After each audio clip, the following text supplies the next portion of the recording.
ঘোড়াঘাটে করতোয়া নদীর ঋষিঘাটে পুণ্য স্নান ও ঐতিহ্যবাহী দশহরা বারুণী মেলা অনুষ্ঠিত। আসসালামু আলাইকুম। এমকে টেলিভিশন নিয়মিত সংবাদে আপনাদের স্বাগত জানাচ্ছি আমি লাবণী। শুরুতেই শুনলেন সংবাদ শিরোনাম, এখন ডেস্ক থেকে বিস্তারিত। যথাযথ ধর্মীয় ভাবগাম্ভীর্য ও উৎসবমুখর পরিবেশে দিনাজপুরের ঘোড়াঘাট উপজেলার করতোয়া নদীর ঐতিহ্যবাহী ঋষিঘাটে অনুষ্ঠিত হয়েছে হিন্দু ধর্মাবলম্বীদের পবিত্র পুণ্যস্নান। শুক্লপক্ষের দশমী তিথি উপলক্ষে বুধবার ২৪ জুন আয়োজিত এই পুণ্যস্নানের পাশাপাশি শুরু হয়েছে ২ দিনব্যাপী ঐতিহ্যবাহী দশহরা বারুণী মেলা। প্রতি বছরের ন্যায় এবারও করতোয়া নদীর ঋষিঘাটে দেশের বিভিন্ন অঞ্চলসহ বিদেশ থেকেও হাজার হাজার হিন্দু পুণ্যার্থী ও ভক্ত সমাবেত হন। হিন্দু ধর্মাবলম্বীদের বিশ্বাস, দশহরার এই পবিত্র তিথিতে করতোয়া নদীতে স্নান করলে ব্রহ্মা সন্তুষ্ট হন এবং মানুষের পাপ মোচন হয়। সেই বিশ্বাস ও আস্থাকে ধারণ করেই ভোর থেকে নদীতে নেমে পুণ্য স্নান করেন অসংখ্য ভক্ত। প্রায় ১ বর্গ কিলোমিটার জুড়ে বিস্তৃত তীর্থস্থানটি দিনভর ভক্ত পুণ্যার্থীদের পদচারণায় মুখরিত হয়ে ওঠে। সব বয়সী মানুষের উপস্থিতিতে ঋষিঘাট যেন এক মিলন মেলায় পরিণত হয়। প্রতি বছরই এখানে আসি অনেক ছোট থেকেই।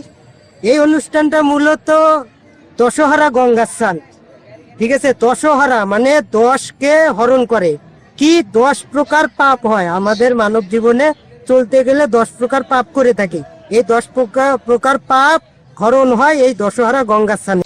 আমরা স্নান করতে আসছি এখানে ঋষিঘাটে স্নানে, কিন্তু এখানে স্নান করার কোনো পরিবেশ নেই।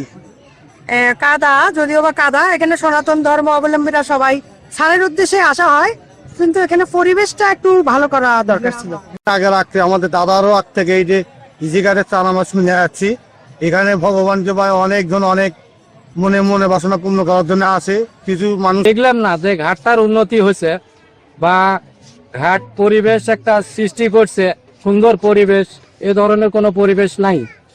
তো আমাদের এই টাকাগুলো কমিটি কর্তৃপক্ষ এনারা কোথায় কি উন্নয়ন করছে, আমাদের প্রশ্ন এটাই। এটা দীর্ঘদিনের মেলা, আজকে নয়। গঙ্গা স্নান স্নান পাই প্রতি বৎসরই এটা নিয়মিত হয়ে আসছে। তবে আজ পর্যন্ত কোনো অপ্রীতিকর স্নান এখানে নাই। এখানে যে স্নান সেটা করলে তাদের নারীদের যে ড্রেস চেঞ্জের বিষয়টা আছে, কিন্তু পর্যাপ্ত না। আমরা যেটুকু পারছি এখন পর্যন্ত ওইটুকুই আছে। আমরা চেষ্টা করছি স্ক্রাইনে যাতে এই সমস্যাগুলো না থাকে। পুণ্যস্নান শেষে ভক্তরা ঋষিঘাটের মূল মন্দিরে ষষ্ঠী পূজায় অংশ নেন এবং প্রসাদ গ্রহণ করেন। পুণ্যস্নানের পরপরই শুরু হয় ২ দিন ব্যাপী ঐতিহ্যবাহী বারুণী মেলা। মেলায় দূর দূরান্ত থেকে আগত দর্শনার্থীদের উপচে পড়া ভিড় লক্ষ্য করা যায়। শিশুদের বিনোদনের জন্য ছিল নাগরদোলা ও পুতুল নাচের আয়োজন। এছাড়া মেলায় শাখা সিঁদুর, রকমারি মিষ্টি, ঐতিহ্যবাহী তালপাখা, শিশুদের খেলনা, প্রসাধনী সহ নানা ধরনের পণ্যের দোকান বসে। মেলা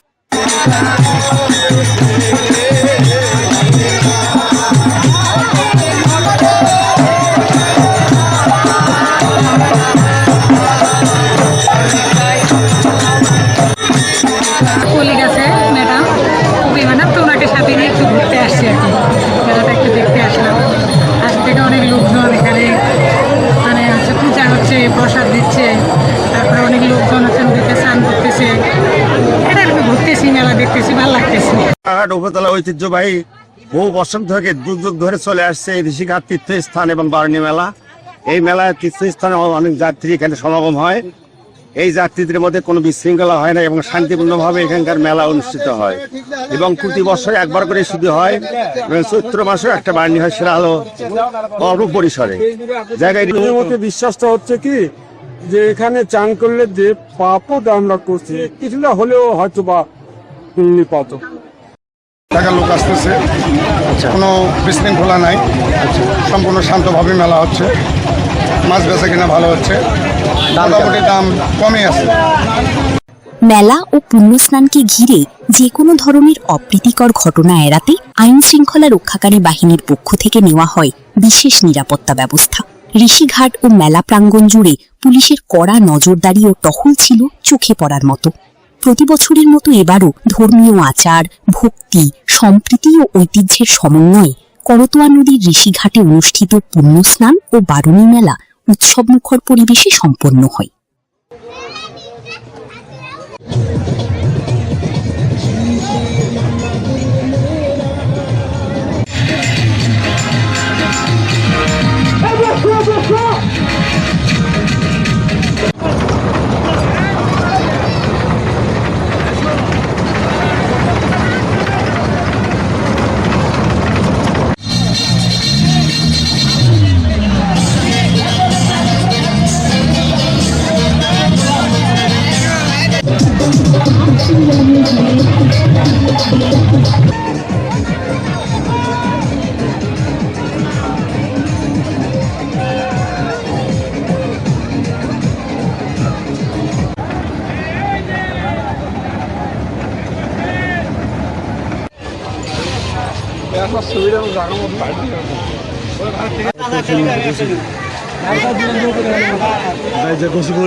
ঘটনার সেখানে নিয়মিত পূজা পাঠ হয়।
আসেন বড় মাছ আসেন আমি তোমাদের নাম্বার কেন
পরবর্তী সংবাদ দেখার আমন্ত্রণ জানিয়ে শেষ করছি এমকে টেলিভিশনের সংবাদ। আমাদের সাথেই থাকুন। ধন্যবাদ।